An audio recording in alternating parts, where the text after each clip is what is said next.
श्री स्वामी समर्थ. श्री गुरुदेव दत्त. श्री दत्तगुरूंचे दुसरे अवतार श्री नृसिंह सरस्वती महाराज यांच्या अनेक लीलांबद्दल आपण कथा ऐकल्या आहेत. पण तुम्हाला माहिती आहे का की महाराजांनी एक जन्मापासून मूक असलेला मुलगा, ज्याला बोलता येत नव्हतं, त्याला एका स्पर्शाने वेदांचं ज्ञान दिलं होतं. तर आजच्या व्हिडिओमध्ये मी तुम्हाला तेच सांगणार आहे, जे संगमेश्वर क्षेत्रातील ही अद्भुत कथा घडली होती. व्हिडिओ शेवटपर्यंत नक्की बघा. गाणगापूर क्षेत्री महाराज वास्तव्यास होते तेव्हा एक गरीब ब्राह्मण पती आपल्या मुलाला घेऊन त्यांच्याकडे आले होते. तो मुलगा वयाने मोठा झाला होता, पण जन्मापासूनच त्याला बोलता वाचता काहीच येत नव्हतं. समाजामध्ये त्याची चेष्टा व्हायची, त्याची निंदा केली जायची आणि त्याच गोष्टीमुळे त्याच्या आई वडील त्याच्या भविष्याबद्दल अत्यंत काळजी, अत्यंत चिंतेमध्ये होते. व ते बघून त्यांनी महाराजांची लीला ऐकून महाराजांना भेटायचे ठरवले.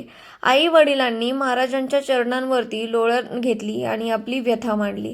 त्यांनी प्रार्थना केली की महाराज, हा मुलगा जर असाच मूक राहिला तर त्याचे आयुष्य कसे व्यतीत होईल, याला ज्ञान प्राप्त व्हावे अशी आपली कृपा लाभू द्या आणि त्याचा जो मूकपणा आहे तो जाऊ द्या.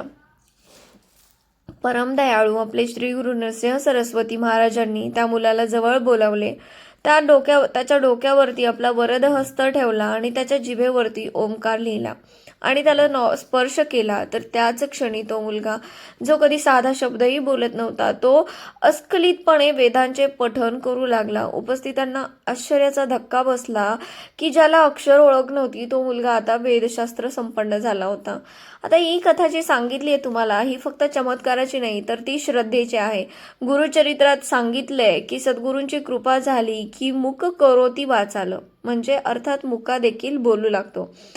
संगमावर स्नान करून महाराजांचे दर्शन घेतल्यावर बुद्धीचे जडत्व जाते. आणि श्री नृसिंह सरस्वती महाराजांची ही कथा तुम्हाला कशी वाटली कमेंट्समध्ये नक्की सांगा. श्री स्वामी समर्थ. दिगंबरा दिगंबरा, श्रीपाद वल्लभ दिगंबरा लिहायला विसरू नका आणि अशाच आध्यात्मिक माहितीसाठी आपल्या चॅनलला सबस्क्राईब करा. श्री स्वामी समर्थ. श्री गुरुदेव दत्त.